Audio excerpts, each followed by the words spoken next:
अच्छा, अब हमारे पास यहाँ पर एक प्रोग्राम आ गया। तो program prints all the upper case letters on a single line using while loop, यानी सारे अपर केस लेटर जो है एक सिंगल लाइन में प्रिंट करे व्हाइल लूप के थ्रू। अब मैंने आपको बताया था कि आस्की कोड में 65 से 90 तक जो डिजिट्स होते हैं, ठीक है, वो आपके क्या होते हैं, वो आपके अपर केस लेटर होते हैं, और 97 से 122 तक जो आपके डिजिट्स होते हैं वो आपके लोअर केस लेटर होते हैं, यानी स्मॉल लेटर्स। अपर केस मतलब कैपिटल लेटर। तो हम यहाँ पर एक प्रोग्राम लिखने जा रहे हैं जिसमें जो है सारे अपर केस लेटर जो है प्रिंट कराएगा, यानी कंप्यूटर की लैंग्वेज में 65 से 90 तक जो भी जो है आपके डिजिट्स होंगे वो आपके क्या होंगे, आस्की कैरेक्टर्स होंगे, यानी अपर केस कैरेक्टर्स होंगे आपके। ठीक है, जिस तरह इंग्लिश में एबीसी होती है ना, 65 से 90 आपकी ए से जेड तक एबीसी डिक्लेयर होती है। तो सबसे पहले आपकी क्या आ जाएगी, यहाँ पर लाइब्रेरी आ जाएगी hash include studio dot H. ठीक है, और यहाँ पर आपकी एक आ जाएगी हैश इंक्लूड, ठीक है, कॉनियो डॉट एच। ठीक है, और यहाँ पर हमारे पास आ जाएगा वॉइड मैन। ठीक है, और यहाँ पर फिर वॉइड आ जाएगा, और फिर यहाँ पर ब्रैकेट, ठीक है, ओपन हो जाएगी। और यहाँ पर जो है सबसे पहले हम वेरिएबल डिक्लेयर कर लेंगे। हमारे वेरिएबल इंटीजर टाइप का है, इसको एन नाम दे दिया, और यहाँ पर हम प्रिंट एफ का यूज करेंगे। आप चाहें तो यूज कर लें, चाहें तो ना करें, इसीलिए हम यूज करें ताकि नेक्स्ट लाइन से हमारा कंटेंट स्टार्ट हो। ठीक है, और उसके बाद जो है यहाँ पर n इज इक्वल टू हम क्या लगाएंगे, n की वैल्यू हम दे देंगे 65, क्योंकि 65 से 65 stand for capital A and 90 stand for capital Z. ठीक है, यानी आस्की कैरेक्टर 65 से जो है 90 तक ए से जेड तक एबीसी आपके डिक्लेयर होते हैं। मैंने आपको पिछले प्रोग्राम में भी बताया था। तो यहाँ पर हम क्या करते हैं, व्हाइल लूप में जब भी वेरिएबल डिक्लेयर कर देते हैं उस स्टेप में या उससे अगले स्टेप में हम वैल्यू इनिशियलाइज कर देते हैं। तो फिर हम टेस्ट कंडीशन बनाएंगे। ठीक है, while n less than is equal to 90, यानी n की वैल्यू 90 से छोटी हुई या 90 के बराबर हुई तो उस केस में क्या हो जाए, उस केस में आपकी वैल्यू प्रिंट हो जाए।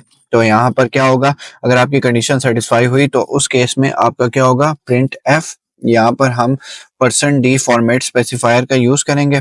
ठीक है, %d, और यहाँ पर कोमा आएगा, कोमा करके एन आएगा।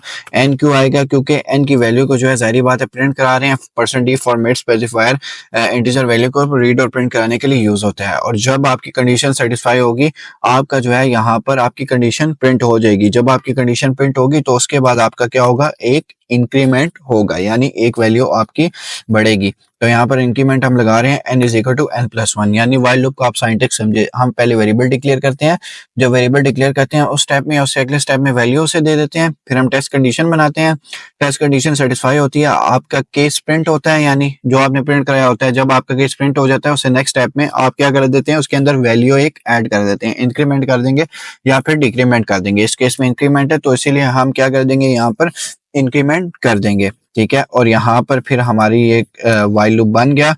फिर उसके बाद यहाँ पर हमारे पास क्या आ जाएगा, गेट ch। ठीक है, और यहाँ पर हमारे पास क्या आ जाएगा, ब्रैकेट बंद। और यहाँ पर अब हमारा प्रोग्राम हुआ खत्म, हमारी आउटपुट की बारी आई, /n लगाया, नेक्स्ट लाइन से स्टार्ट हो। अब 65 है हमारे पास, 65 90 से छोटा है, तो उसने इस केस में क्या किया, 65 प्रिंट किया। 65 आस्की कैरेक्टर्स में हमारा क्या होता है, ए।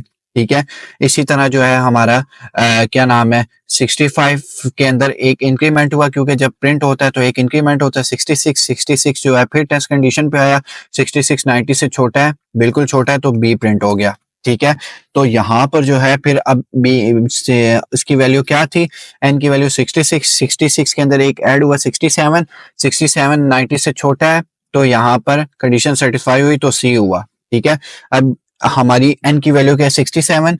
जो ही कंडीशन सेटिस्फाई होती है, प्रिंट होता है, उसके बाद एक ऐड होता है, 67 + 1 68। फिर उस टेस्ट कंडीशन पे जाता है, अपने आप को कंपेयर करता है। ठीक है, 68 + 1 69 एंड 90 से छोटा है, तो उस केस में क्या आ गया, डी। तो इसी तरह आपकी एबीसी और प्रिंट हो जाएगी, EFGHIJ, ठीक है, KLMN, ठीक है, OPQRSTUVW, ठीक है, XY। ठीक है, मैंने इसीलिए लिख दिया ताकि यार वीडियो बहुत ज्यादा लंबी ना हो, मेरा काम था कोर कॉन्सेप्ट समझाना। अब n की वैल्यू क्या है, 89। आखिरी में आपको समझा देता हूँ, यहाँ पर उसने अपने अंदर एक इंक्रीमेंट किया, 89 + 1 99। फिर उसके बाद टेस्ट कंडीशन में गया। ठीक है, 90 + 90 <= 90 बिल्कुल है, 90 90 के बराबर है, तो इसलिए z प्रिंट हो गया।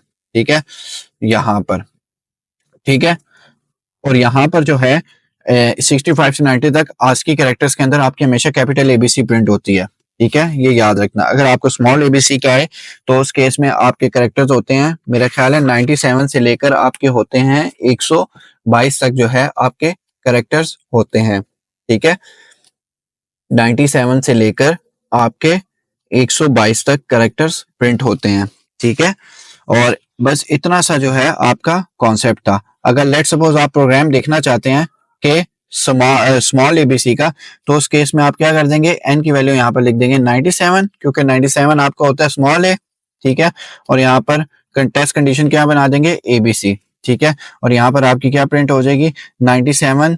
यहाँ पर एन की वैल्यू क्या 97, कंडीशन से कंपेयर किया, ट्रू हुई, इस केस में प्रिंट करा दिया, ए प्रिंट हो गया। फिर उसने अपने अंदर एक इंक्रीमेंट किया, 97 प्लस 1 98, 98 122 से छोटा है, बिल्कुल छोटा है, तो उस केस में उसने क्या कर दिया, बी प्रिंट कर दिया, ठीक है। फिर उसके अंदर एक इंक्रीमेंट हुआ, ठीक है, 98 प्लस 1 99। फिर उसने टेस्ट कंडीशन से अपने आप को कंपेयर किया, 99 प्लस, ठीक है, 98 प्लस 1 99, 99 122 से छोटा है, तो सी प्रिंट हो गया। इसी तरह D E F G H I J K L M N O P Q R S T U V W X Y और जी, इसी तरह आपका प्रिंट हो जाएगा।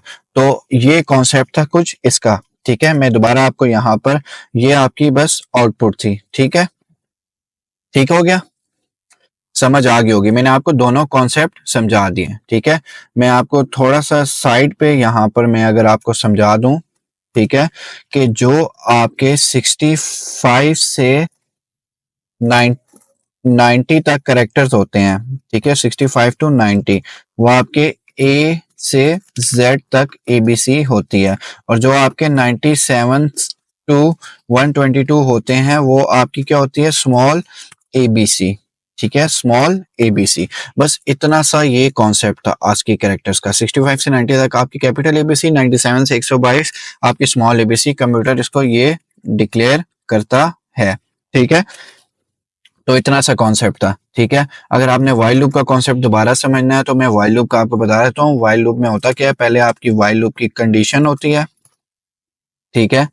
यहाँ पर सबसे पहले आप क्या करते हैं, वेरिएबल डिक्लेयर कर देते हैं, इंटीजर टाइप का वेरिएबल। फिर उसके बाद आप क्या करते हैं, जो ही वेरिएबल डिक्लेयर करते हैं उसे वैल्यू इनिशियलाइज कर देते हैं, इज इक्वल टू 30, ठीक है, लेट सपोज, ठीक है।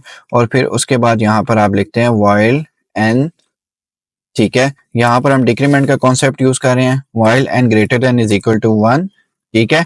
और यहाँ पर जो है n greater than is equal to 1, ठीक है। और फिर उसके बाद जो है यहाँ पर हमारे पास आ जाएगा कि एन की वैल्यू अगर 1 से बड़ी है तो इस केस में हम यहाँ पर प्रिंट करा देंगे, ठीक है। क्या, यहाँ पर परसेंट डी हमने लगाया और यहाँ पर हमने एन को प्रिंट करा दिया, ठीक है।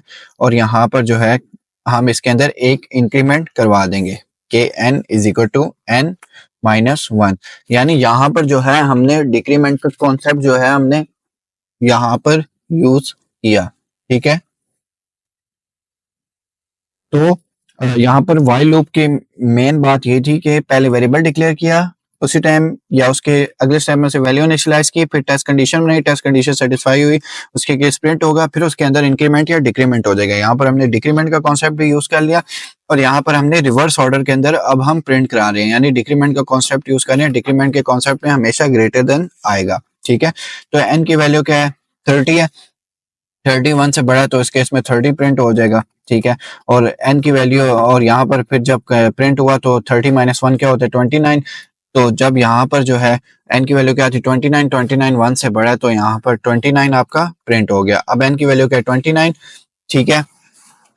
तो 29 माइनस 1 डिक्रीमेंट होगा 28, 28 जो है एन की वैल्यू 1 से बड़ा है तो इस केस में 28 प्रिंट हो जाएगा, ठीक है। और इसी तरह एन की वैल्यू क्या, 28, अपने आप को माइनस किया उसने, 1 वैल्यू डिक्रीमेंट हुआ, 28 माइनस 1 हमारे पास क्या होता है, 28 माइनस 1 हमारे पास होता है 27, क्योंकि टेस्ट कंडीशन से कंपेयर किया 27 1 से बड़ा है तो 27 प्रिंट हो गया। एन की वैल्यू क्या है, 27, ठीक है। 27 1 से छोटा है, 27 में 1 माइनस हुआ 26, 26 1 से बड़ा है तो इस केस में 26 प्रिंट हो जाएगा। तो इसी तरह जो है आपके और डिजिट्स प्रिंट हो जाएंगे, ठीक है।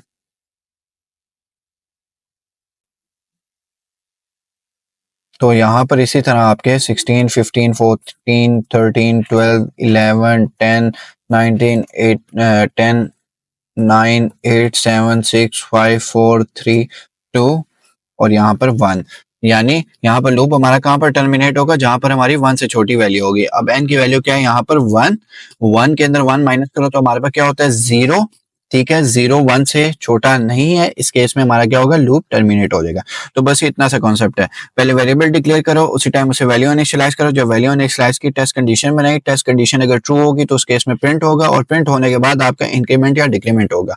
तो यहाँ पर मैंने आपको इंक्रीमेंट और डिक्रीमेंट दोनों का कॉन्सेप्ट यूजिंग व्हाइल लूप बता दिया, जिस तरह फॉर लूप के अंदर जो है मैंने आपको बताया था। ठीक है, तो उम्मीद है आपको इसका ये कॉन्सेप्ट समझ आया होगा।